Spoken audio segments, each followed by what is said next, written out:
Por exemplo, uma pessoa vai lá, um ateu que fala assim, Deus não existe. E começa a falar mal de Deus, por exemplo. Aí o religioso se sente ofendido?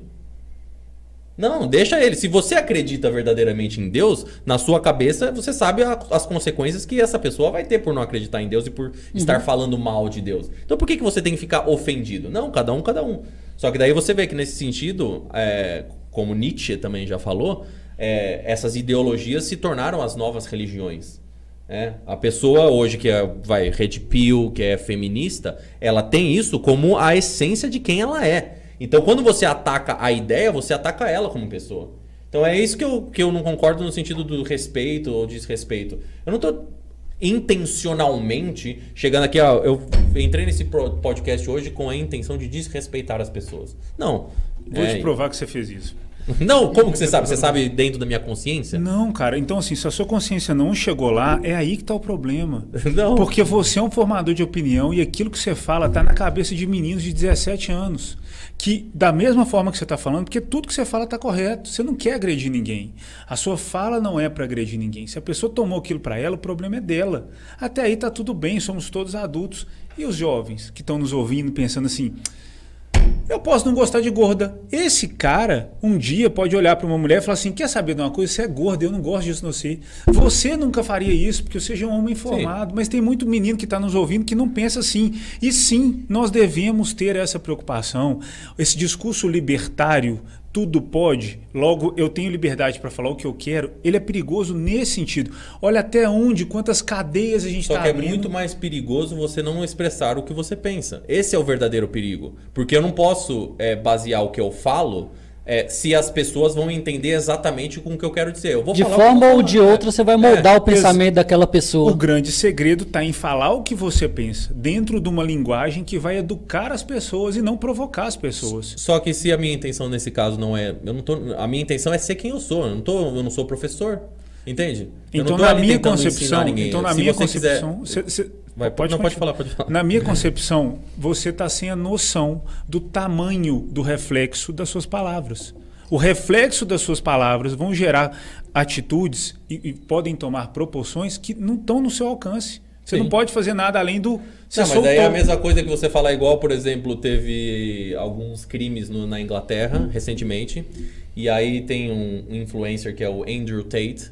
E aí, por exemplo, o cara vai lá e esfaqueia uma mulher, e aí a pessoa que analisa esse crime fala, esse cara esfaqueou essa mulher porque ele estava vendo vídeo do Andrew Tate. Tá, mas esse cara também estava escutando Taylor Swift. A gente vai culpar a Taylor Swift também nisso? Não. Então cada um vai escutar e vai pegar um ponto ali, um ponto aqui e vai tomar as suas próprias conclusões. Você não pode responsabilizar o mensageiro pelo que outras pessoas estão fazendo com as suas próprias vidas.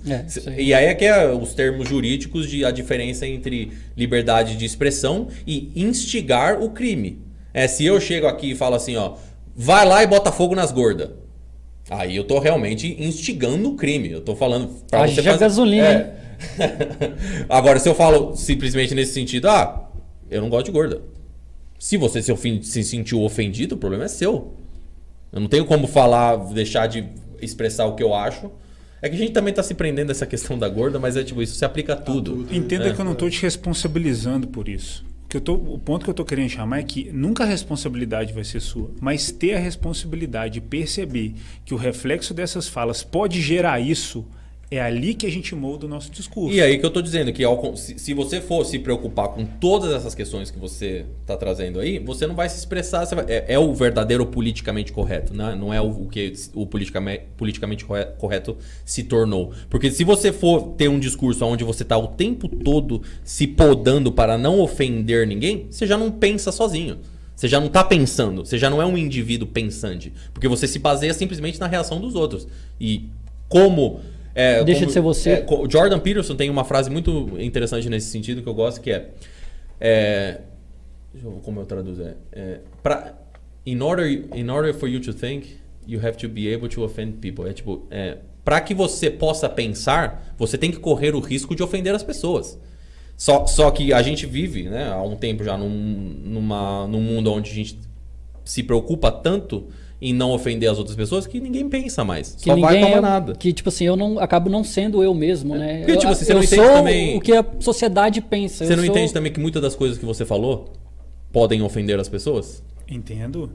E você vai deixar de falar o que você pensa porque você vai ofender alguém? Dentro daquilo que eu entendo como reflexo das minhas palavras, claro que cada um vai ter esse julgamento individual, eu consigo chegar no ponto que até aqui eu estou disposto a ir. Porque eu acho que o reflexo disso é mais positivo que negativo. Mas você entende. Mas aí você vai ter pessoas que você vai ofender sim ou sim. Claro. E essas pessoas não contam? Claro que contam. O que eu estou dizendo sobre até onde esse reflexo vai atrapalhar foi o que a gente falou. Quais as pessoas eu estou atacando no meu discurso? São pessoas que, na minha concepção, esse ataque vai influenciar quase nada a vida delas. Aí você lembra quando a gente... Mas isso aí você não vai conseguir quantificar exatamente. Consegue, olha só. A gente falou sobre o emocional dos homens e das mulheres, da nossa cultura e como a gente foi criado. Eu esbocei isso aqui. Se eu estou atacando uma pessoa que, de alguma forma, socialmente, ela está acostumada a receber esse ataque, o reflexo disso é muito menor. Se eu estou atacando uma pessoa que não deveria e não está acostumada e não foi criada para receber esse ataque... E são quem essas pessoas? As mulheres, por exemplo? Por exemplo, as mulheres. Ah, mas a gente não vive numa era onde elas são empoderadas também?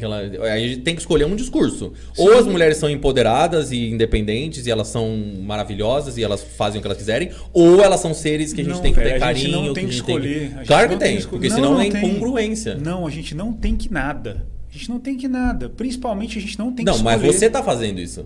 A gente você adapta um discurso para quando é conveniente de um lado e depois quando é conveniente do outro. Porque é isso. Você falou assim, quando eu perguntei quais são as pessoas que são mais sensíveis, você falou as mulheres. Eu falei, mas não são elas também que são as independentes? Que... Não, eu não falei que elas são as independentes. Eu tô falando. Então elas não são? São? Não são? Elas estão tentando ser, né? E a gente não deveria ser... Por exemplo, elas ficam ofendidas com coisas mais sensíveis e os homens não. Então é por isso que a gente deve bater nos homens e não nas mulheres. O que eu estou dizendo é que as mulheres são criadas para suportar menos pressão emocional dentro da nossa cultura. Isso é cultural.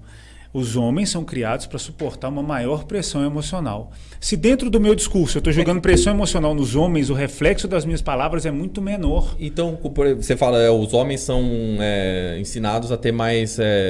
resistência emocional. E por que são os homens que mais se suicidam, por exemplo?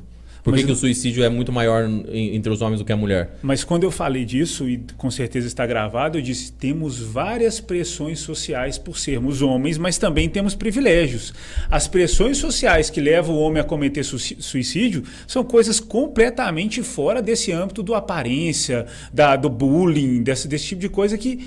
esse discurso, né, de alguns segmentos masculinistas jogam contra as mulheres. Então, assim, nós estamos falando, na minha concepção, a gente está falando de duas coisas completamente diferentes. Não, o que pressiona o homem socialmente, o que pressiona a mulher socialmente. Sim, e aí o meu ponto é que eu não estou puxando a sardinha para nenhum lado. Eu não estou aqui também, se talvez possa parecer, para quem está vendo e para você também, como se eu tivesse aqui o defensor dos homens. Não, muito pelo contrário. A maioria dos homens são um bando de idiota e eu não estou nem aí para eles. Estou na linha da verdade. E a linha da verdade muitas vezes o que acaba acontecendo é que se tem o que a gente está discutindo aqui não, você não pode falar isso porque isso ofende as mulheres e a sua palavra tem um impacto muito grande e elas não são feitas para... Tá, mas os homens também. Então por isso que como eu não ponho linha, você pode falar o que você quiser e quem se ofendeu, ofendeu. Eu estou aqui para defender as mulheres. Eu acho que sim, elas precisam ser defendidas dentro de uma sociedade que a gente já mostrou. Eu vejo isso todos os dias, cara. A gente tem uma epidemia de abuso, tanto psicológico, quanto violento, quanto feminicídio. Então sim, eu acho que eu vou morrer defendendo as mulheres. Eu não estou falando que você está errado em fazer isso e eu não estou negando que tudo isso que você acabou de falar existe. Só que ao defender um lado, você, como você está fazendo aqui, me dá a impressão, de negligenciar tudo que o outro lado também passa. E não é como se fosse, outra vez, tadinhos dos homens porque eles merecem cuidado. Não. Simplesmente vamos fazer o que é concreto aqui, que é nesse caso, por exemplo, as mulheres têm problemas, os homens têm problemas. E alguns homens se sentem ofendidos por A, outras mulheres se sentem ofendidas por B. Ponto. Ninguém é melhor do que ninguém porque é de um jeito ou de outro. Agora, quando você puxa a sardinha para um lado, peraí, aí tá aí. Mas olha só, você não pode chegar nessa conclusão de que ao puxar a sardinha para um lado eu estou negligenciando o outro. Eu não estou fazendo isso. Não, é que o que eu quero dizer é que quando você falou que tem um certo tipo de respeito que você tem que ter no seu discurso. Beleza. Só que aí quando você fala isso, você está falando no sentido do que eu estou falando, que pode desrespeitar algumas pessoas. Verdade.